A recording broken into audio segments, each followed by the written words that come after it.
네, 안녕하세요. 달팽이 주식 신화부루입니다. 현 시각 미국 선물 지수가 소폭 좀 내려가는 흐름을 나타내주고 있습니다. 아무래도 이번 주 이벤트들이 주르륵 나올 예정이다 보니까 그만큼 시장의 경계감 또한 많이 나타나고 있는 것 같아요. 이번 주 FOMC 회의와 또 GDP, 거기다가 빅테크들의 실적 발표 같은 이런 대형 이벤트들이 많이 지금 예정이 되어 있잖아요. 그만큼 이제 이번 주 신경 쓸 만한 내용들이 많다라는 거예요. 일단 제가 이상적으로 좀 바라보는 이번 주 흐름이 바로 이건데, 일단 미국이 이제 금리 인상을 하잖아요. 시장이 예상하고 있는 0.75% 금리 인상을 일단 이번에 단행을 하고, 그리고 이제 메타의 실적은 지금 우려감이 크단 말이에요. 그러니까 우려감보다는 좀 잘 나와주고, GDP는 뭐 예상치에 부합되는 정도로 2분기 마이너스로 나와주면서 애플의 실적은 또 서프라이즈로 잘 나와주는, 아마 이렇게만 흘러가더라도 시장은 아마 크게 환호하면서 상승해 갈 수 있지 않을까 생각이 들더라고요. 물론 저의 희망사항일 뿐입니다. 일단 26일엔 마이크로소프트와 알파벳, 그리고 27일엔 메타, 그리고 이제 28일엔 애플과 아마존, 인텔 이런 기술주들의 실적 발표가 예정이 되어 있습니다. 문제는 이제 메타의 실적이 안 좋게 나올 거라는 우려감이 매우 크다는 거예요. 현재 전망이 매우 부정적인 편이거든요. 뭐 차라리 잘 된 건지도 모르겠어요. 시장이 원래 좀 기대를 하고 있다가 안 좋게 나와버리면은 파장이 큰데, 기대치가 좀 낮은 상황이다 보니까 예상보다만 좀 잘 나와줘도 시장에 크게 영향을 주지 않을 가능성도 있지 않을까 생각해 볼 수 있다라는 거죠. 그러니까 저번 주도 보세요. 테슬라가 차려놓은 밥상에 스냅이 실적 안 좋게 나오면서 밥상에 재를 뿌려버렸잖아요. 그러니까 이번 주 기업들의 실적은 이제 어떻게 나올지 한번 또 우리가 관심 있게 지켜봤으면 좋겠고요. 이제부터가 본론이에요. 이 사진만 봐도 아실 거예요. 금리 인상을 너무 많이 해서 사람들한테 이제 막 살해 위협도 받고 실제로 권총까지 휴대하고 다니신 과거 연준 의장 폴 볼커라는 분이시죠. 이 말도 안 되게 금리를 너무 올려가지고 결국 인플레이션을 끌어내릴 수가 있었어요. 이분께서는 지금까지도 인플레 파이터란 별명으로 지금 불리우고 계시잖아요. 그리고 이제 현재 시장은 연준 의장으로 재임 중인 파월 의장한테 이제 폴 볼커다운 모습을 기대하고 있는 상황이죠. 물론 금리란 건 자산시장에 엄청난 영향을 몰고 오곤 합니다. 경제의 피 같은 역할을 하니까요. 아직 인플레가 잡힌 것도 아닌데 벌써부터 금리 인하 전망이 나오고 있는 상황이에요. 올해 안에 바닥을 다지고 내년에는 이제 금리가 내릴 테니까 자산시장은 내년부터 상승하는 흐름을 보여주지 않을까, 이런 전망들도 현재 많아지고 있는 편이고요. 마침 오늘 미국의 대표적인 이 닥터둠 전문가와 관련된 속보도 하나 뜨더라고요. 앞으로도 계속해서 경제가 좋지 못할 거라고 주장을 하시던데 이유를 한번 같이 우리가 확인을 해보자고요. 루비니 교수는 심각한 경기 후퇴가 발생하게 될 이유 중 하나로 역사적으로 높은 부채 비율을 꼽았다. 특히 선진국 경제의 부채 부담이 계속 증가하는 점을 지목했는데, 이는 스태그플레이션이 발생했음에도 부채 비율이 낮았던 이 1970년대, 그러니까 폴 볼커 때죠. 그러니까 폴 볼커 때랑 지금이랑 부채 비율이 다르기 때문에 그때의 상황이랑은 지금은 다르다, 이렇게 말을 했다라는 거예요. 대차대조표를 찾아봤는데 지금 8.8조 달러 넘게 들고 있더라고요. 입이 떡 벌어질 정도죠. 지금 환율로 치면 거의 뭐 1경을 웃도는 돈인데, 살면서 이런 액수는 아마 이런 지표로밖에 못 볼 것 같아요. 이것만 보더라도 눈치가 빠르신 분들은 그래서 미국도 과거 폴 볼커처럼 이제 금리를 미친 듯이 올릴 수는 없겠구나 라는 생각이 바로 드실 거거든요.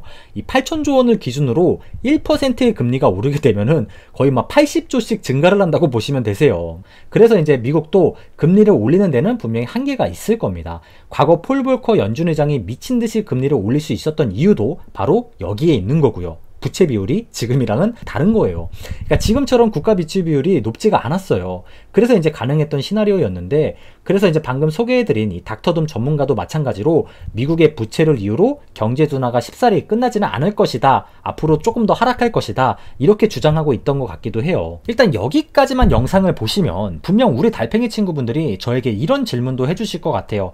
그럼 달팽이님, 미국이 부채 비율 때문에 금리를 과거처럼 못 올리면 인플레는 또 고개를 들 수도 있을 거고, 미국의 금리까지 나중에 못 올리는 수준까지 질질 끌어버리면 시장은 더 폭락하고 앞으로 경제 5년 10년 희망이 없는 거 아닐까요? 이렇게 질문을 주실 것 같거든요. 일단 저도 이번 내용을 좀 준비해 보면서 스스로도 좀 생각을 많이 해봤어요. 저는 유가에 해답이 있을 거라고 생각이 들거든요. 사실 폴 볼커라는 분께서 금리만을 올려서 물가가 잡혔다 이렇게 이해하고 계신 분들이 지금도 아마 많으실 거예요. 하지만 뉴스만 보지 않고 여러 가지 과거 지표들을 함께 보시는 분들은 다들 알고 계실 거예요. 폴 볼커라는 분이 역임되기 전 연준의장 분들도 항상 물가 상승 이상으로 기준금리를 올려놨었단 말이에요. 근데 안 잡혔죠, 인플레가. 보통 이제 이게 부채 비율이 낮던 보통의 금리 정책 방향이었어요. 이때는 뭐 당연히 국가 부채가 40%에 불과했기 때문에 가능했었던 그런 정책이었는데 지금은 불가능하죠. 국가 부채 비율이 이미 뭐 100%가 넘어가는 수준이니까요. 딱 지금 상황만 놓고 봐도 그래요. 미국이 2% 가까이 금리를 올렸을 뿐인데도 증시는 기침은 고사하고 뭐 폐렴까지 걸리는 수준이잖아요. 어쨌든 인플레 파이터 이 폴 볼커라는 분께서 연준 의장이 되기 전부터도 그 전에 연준 의장들도 금리를 계속 올렸지만 물가는 잡히지 않았다라는 거예요. 고금리 정책을 펼쳐도 마찬가지였고요. 그러다가 폴 볼커가 역임하고 3년 만에 물가가 잡히기 시작했잖아요. 근데 이때 보면은 유가에 많은 변화가 있었어요. 그 북해 대규모 유전 이벤트가 있었잖아요. 그러니까 오펙 마음대로 유가를 결정할 수 없을 정도로 원유에 대한 공급량이 크게 늘어났었던 그런 시기였어요. 그리고 유가가 엄청나게 하락을 했고요. 당연히 인플레가 이때 잡혔거든요. 그러니까 결국 폴 볼커 이전의 연준 의장들도 고금리 정책을 똑같이 펼쳤지만 잡힐만 하면은 인플레가 또다시 고개를 들고 또 잡힐만 하면 또 튀어오르고 이런 게 계속 순환을 했단 말이에요. 폴 볼커 때도 마찬가지였어요. 3년 만에 잡힌 거니까. 그래서 저는 앞으로의 시장의 이벤트는 잘하면 금리에 있는 게 아니라 잘하면 유가에 있을 수도 있겠구나. 유가에 따라서 시장이 앞으로 환호를 할 수도 있고 울상을 지을 수도 있겠구나. 이런 생각이 들더라고요. 그러니까 앞으로 유가가 정말 중요한 트리거 역할을 하지 않을까 생각해 볼 수 있다는 거예요. 폴 볼커 때뿐만이 아니에요, 여러분. 1940년대 때도 마찬가지였습니다. 인플레이션이 이때도 있었거든요. 2차 세계대전 때문에 공급이 수요를 따라가주지 못하는 상황이 발생되게 되면서 물가 상승이 10% 넘게 치솟았던 적이 있었단 말이에요. 근데 이때도 부채 비율이, 국가 부채 비율이 100%를 넘어가고 있었던 시절이었기 때문에 미국도 지금이랑 똑같아요. 금리를 함부로 올리진 못했단 말이에요. 그러다가 연준이 이제 YCC, 그 수익률 곡선 통제 시작을 하게 되면서 이제 막 시장에 개입해서 금리를 자기들 마음대로 막 움직이기 시작했잖아요. 당연히 금리는 안정을 했어요. 하지만 성장률은 살아났지만 이제 물가는 지금 상황처럼 10% 이상 수직으로 상승해 버렸죠. 부작용이 있었던 거예요. 그러니까 이때 연준도 아마 지금처럼 눈앞이 깜깜했을 것 같아요. 하지만 결국 어떻게 됐어요? 인플레가 잡혔거든요. 근데 이 인플레를 잡은 건 결국 금리가 아니었어요. 유가 때문이었습니다. 유전이 막 뻥 터지기 시작을 하면서 유가가 갑자기 이제 하락을 하니까 물가가 잡혔단 거예요. 이런 게 이제 과거로부터 배울 수 있는 교훈이 아닐까요? 폴 볼커 때는 부채 비율이 낮아서 금리 인상으로 인해서 물가가 잡혔다라고 생각할 수는 있겠지만 단편적으로 결국 유가가 하락하면서 인플레가 잡혔을 수도 있겠구나라고 생각해 볼 수 있다라는 거죠. 1940년대 때도 마찬가지로 이제 부채 때문에 금리를 올리지 못하는 지금과 같은 상당히 유사한 상황이었는데 결국 인플레를 잡아준 건 유가 때문이었어요. 그러니까 저는 개인적인 내피셜이지만 연준도 지금 유가가 중요하다는 거 분명히 인지하고 있을 거예요. 그래서 최대한 언론 플레이, 그러니까 즉 시장에게 최대한 신뢰를 얻으려는 모양새를 취하면서 말빨로 버티고 싶어 하지 않을까 하는 개인적인 생각이 있거든요. 금리를 실질적으로는 우려감처럼 너무 많이 올리지는 않으면서 성장률에 최대한 방해가 없도록 하면서 혹시라도 시장이 또 너무 오버해가지고 또 막 오르게 되면은 순간순간 또 연준에서 이제 막 경고를 날려주면서 불안감을 또 조성해주고 반대로 또 너무 시장이 겁먹어서 많이 내려가게 되면 막 지표가 나쁘지 않다 혹은 뭐 지표 보고 결정한다 이렇게 좀 안심시키면서 시장이 또 너무 폭락하지도 않게 하면서 달래기도 하면서 결국 유가가 해결되기 전까지는 최대한 좀 시장을 횡보라도 시키려고 노력하지 않을까. 뭐 시장은 상승과 하락을 반복하면서 박스권에서 꽤 오래 움직여주지 않을까. 그냥 이런 생각이 들더라고요. 아마 연준도 그래서 이제 유가가 빨리 내려가기를 정말 그 누구보다도 간절히 바라고 있지 않을까 생각이 들어요. 결국 러시아와 우크라이나 전쟁이 시장이 빠른 상승을 할 수 있도록 좀 도와줄 것이냐 아니면 또 질질 끌어주면서 시장의 힘을 계속해서 뺏어갈 것이냐 좀 이렇게 정리해 볼 수 있지 않을까요?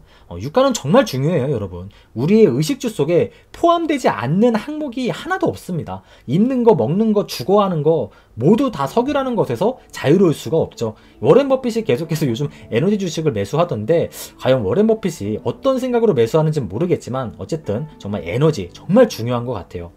결국 저는 시장이 오를 때와 내릴 때도 그렇고 반대로 횡보할 때도 결국엔 자본 증식이 될 수 있는 그런 포트폴리오를 만들어가기 위해서 노력을 하고 있습니다. 중심은 바로 배당을 늘려나가는 장기 투자죠. 현재 연 2,200만 원의 배당을 돌파했는데 연 2,000, 연 3,000을 향해서 앞으로도 저는 주식을 꾸준히 모아 나갈 겁니다. 배당 투자가 어렵거나 헷갈리시는 분들은 댓글 보시고 노후 대비 동호회에도 한번 관심을 가져보시면 좋을 거예요. 무료니까 부담도 없으실 겁니다. 기본적인 배당에 대한 교육 글과 제가 투자하며 매달 작성하는 배당 투자 보고서도 참고해 보실 수가 있으실 거예요. 달팽이가 실제 투자를 하면서 적어 나가는 그런 투자 일기니까 일기를 훔쳐본다라고 생각하시면 편하실 것 같습니다. 이 참고 정도는 하실 수가 있으실 테니까요. 제일 중요한 건 끈기와 시간 그리고 매달 적립식 투자를 할 수 있게 해주는 월급이 우리에겐 필요합니다. 그러니까 투자도 회사 일도 모두 둘 다 열심히 해 가시는 우리 달팽이 친구분들이 되셨으면 좋겠네요.